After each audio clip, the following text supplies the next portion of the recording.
कहानी शुरू होती है एक घने जंगल के बीचों बीच छुपे हुए एक गांव से जिसे लोग अंधेरा गांव कहते थे। ना वहां सूरज की रोशनी पहुंचती थी और ना ही परिंदे चहचहाते थे। हर वक्त एक हल्की हल्की धुंध फिजा में छाई रहती थी और रात को सनसनाती हवाएं अजीब अजीब आवाजें निकालती थीं। कहा जाता था कि इस गांव में एक खौफनाक चुड़ैल रहती है।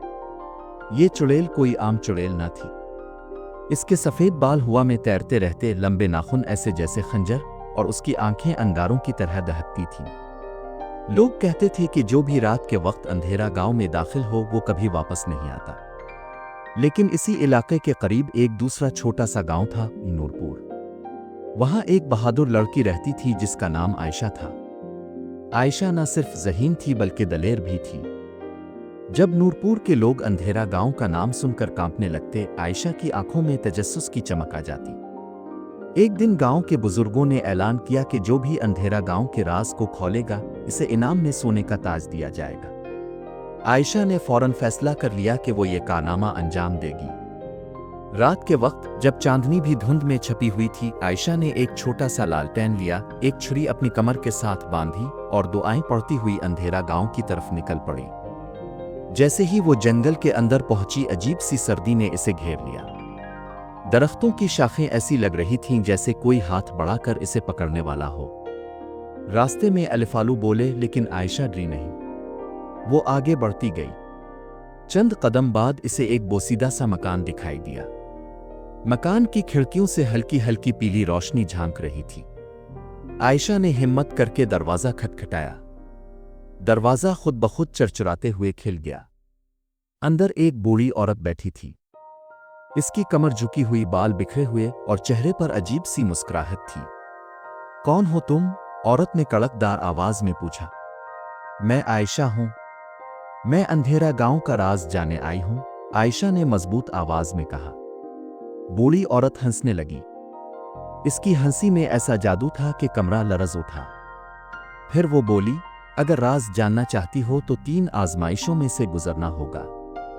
आयशा ने हामी भर ली। आयशा को एक भूल भिलिया में भेज दिया गया। हर रास्ता एक दूसरे से मुशाबे था। दीवारों पर साए रक्स कर रहे थे। अचानक एक आवाज आई, पीछे मत देखना वरना हमेशा के लिए कैद हो जाओगी। आयशा ने हिम्मत ना हारी। इसने छुरी से दरवाजों पर निशान लगाना शुरू किया ताकि पता चलता रहे कि कौन सा रास्ता तय किया है। कई घंटों के बाद वो भूल भिलिया से निकलने में कामयाब हो गई। अगला मरहला एक सिया पानियों वाली झील थी। झील की सतह पर कोहर छाया हुआ था।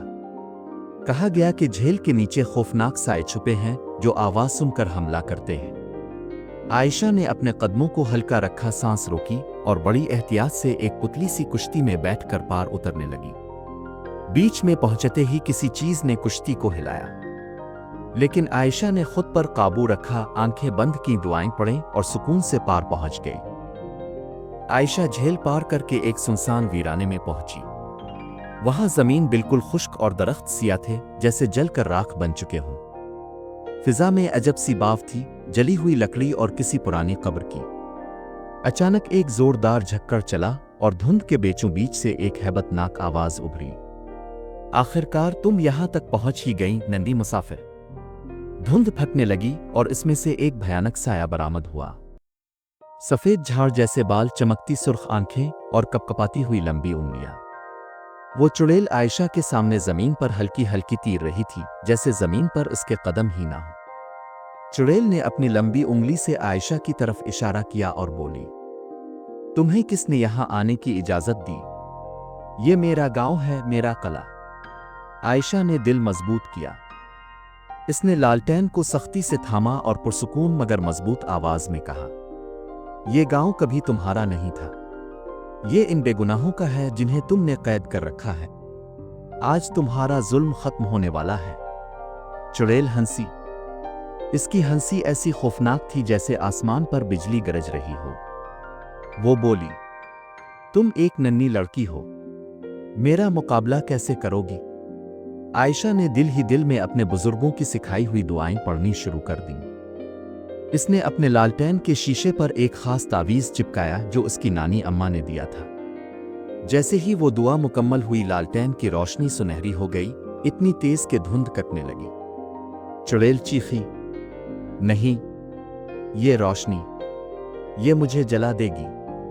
चुड़ैल ने अपने नाखूनों से हमला करने की कोशिश की, लेकिन आयशा ने फौरन लालटेन बुलंद कर दी। रोशनी की तपिश से चुड़ैल के वजूद में दरारें पड़ने लगे। इसके चेहरे पर दर्द की एक लहर दौड़ गई।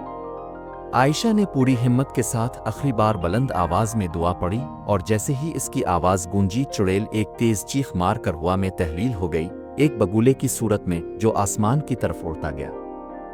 इसके जाते ही अचानक जमीन पर हल्की सी लर्जिश हुई, दरख्तों ने अपनी असल हरियाली वापस पाई और फिजा से बदबू जाती रही। पूरे गांव पर सुनहरी रोशनी बखर गई। जैसे ही चुड़ैल का साया खत्म हुआ, अंधेरा गांव की गलियों में कैद शुदा लोग एक एक करके अपने घरों से बाहर निकलने लगे। उनके चेहरों पर हैरत और खुशी की एक साथ छाप थी। बूढ़े, बच्चे, औरतें, सब ने आयशा को देखकर आंखों में आंसू लिए हाथ जोड़ दिए। किसी ने गिले लगा लिया, किसी ने दुआएं दी। फिर गांव के सबसे पुराने बरगद के दरख्त के नीचे एक नूरानी मंजर जाहिर हुआ। एक चमकती हुई शबीह ने आयशा से कहा, ए बहादुर लड़की, तुमने जुल्म की रात खत्म कर दी। ये गांव अब दोबारा जिंदा होगा। तुम्हें बरकत और इज्जत मिलेगी। आयशा की आंखों में खुशी के आंसू आ गए। वो जानती थी कि ये सब किसी मुजिज़े से कम न था।